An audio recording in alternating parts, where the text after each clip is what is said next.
เป็นทางการกับนาตกปลาก็ตกปลาช่อนเหมือนเดิมครับช่วงนี้ลมแรงมากผลงานเหนื่อยใจหน่อยนะครับช่วงนี้เพราะว่าด้วยธรรมชาตินะลมแรงแต่เราจะมาหาตกปลาตามคลองกันแล้วนะนี่บ่อเขานะตกไม่ได้นะครับเราก็จะมาตกนะวันนี้เราก็จะมาพบกับไม่บ่อนะไม่ตกครับไม่ตกขอบบ่อมาตกไม่ตกนะครับผมไม่นิยมตกปลาบ่ออยู่แล้วนะครับผมรักธรรมชาติครับตกปลาธรรมชาตินะโดยฝีมือนะครับใช้ฝีมือเอาเนาะปลาในบ่อมันของตายไงก็มีตัวเราวัดกันนี่ดีกว่าตามธรรมชาตินะครับธรรมชาติแบบนี้นะครับถึงจะได้ตัวน้อยก็ภูมิใจนะฮะเราใช้ฝีมือแล้วก็กับปลาธรรมชาติปลาในบ่อนี่เราไม่นิยมอยู่แล้วนะครับนะเป็นมารยาทโดยที่ไม่ต้องบอกกล่าวนะฮะวันนี้ก็มาพบกับนี่เลยพันของอากิล่าบิ๊กแบงเวท87วันนี้เอาคันอ่อนมานะก็สลับกันใช้ครับสาย PE 2ของไวเปอร์นะให้เขาหน่อยก็ลอกก็นี่ครับซาตุล่าที่สำคัญขาดไม่ได้เลยนะครับนี่ครับครูนะนี่ครับเหยื่อแจ็คโซนะฮะพระเอกของเราผ่านอุปสรรคมาด้วยกันเยอะนะครับทั้งแห้วไม่แห้วหลุดก็มีนะฮะหลุดก็บ่อยได้ก็เยอะทั้งตัวเล็กทั้งตัวใหญ่ก็แจ็คโซนี่แหละครับเหยื่อคู่ใจนะไปอันนี้เราไปดูกันว่าจะได้ผลงานไหม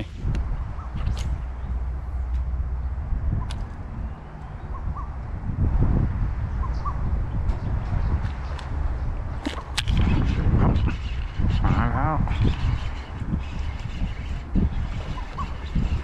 ตัวเลยไอ้สวยเลยครับ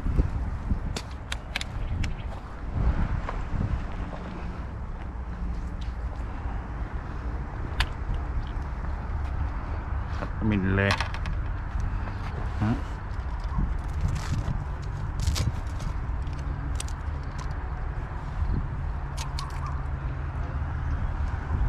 โลได้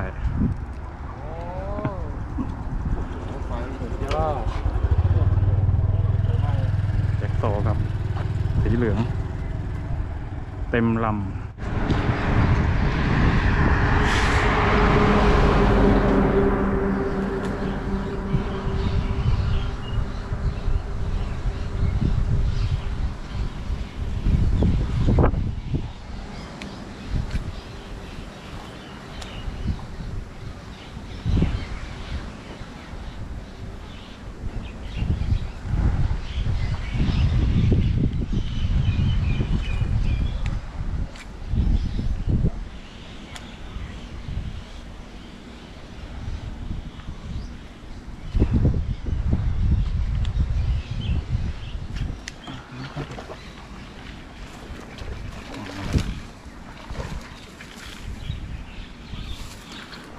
ตัวแรก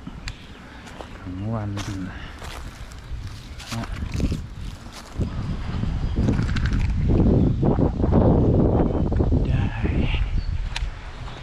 ด้สักที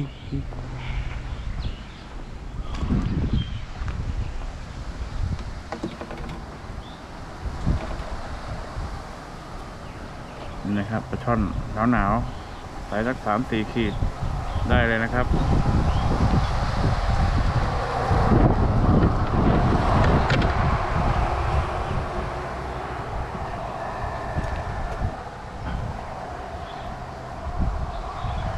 กับ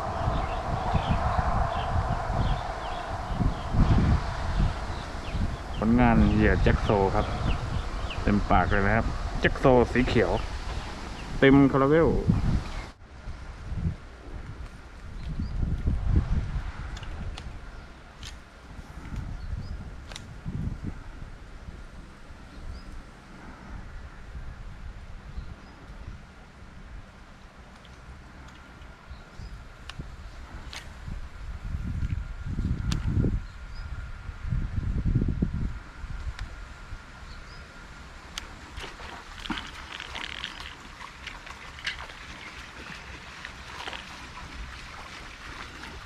สวยงามตามท้องเรื่อง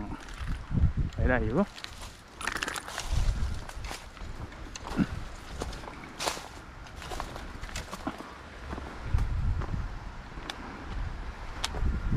แจ็คโซทำงานอีกแล้วนะครับไซส์2-3 ขีด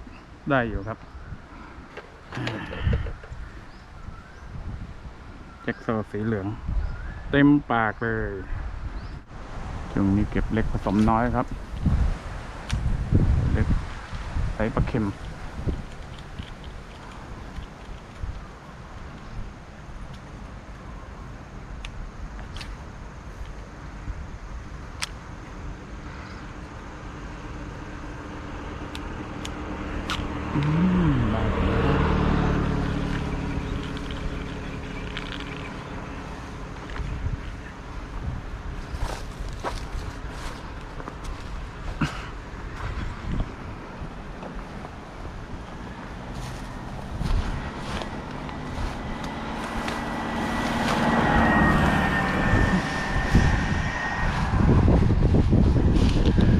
ทะเลนะครับ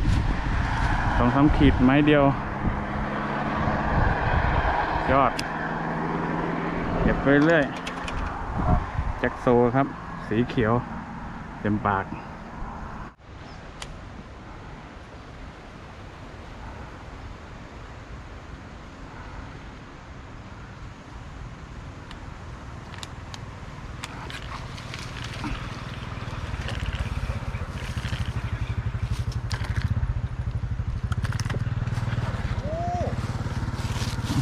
ไวเนาะโอ้ไวว่ะ ได้อยู่2-3 ขีด คิดว่าเนี่ย ได้4-5 ตัวแล้ว ตัวใหญ่นะเท่ากันแบบ อยู่กันไปอีกวันนะครับสำหรับงานปลาช่อนกลางทางนะครับวัน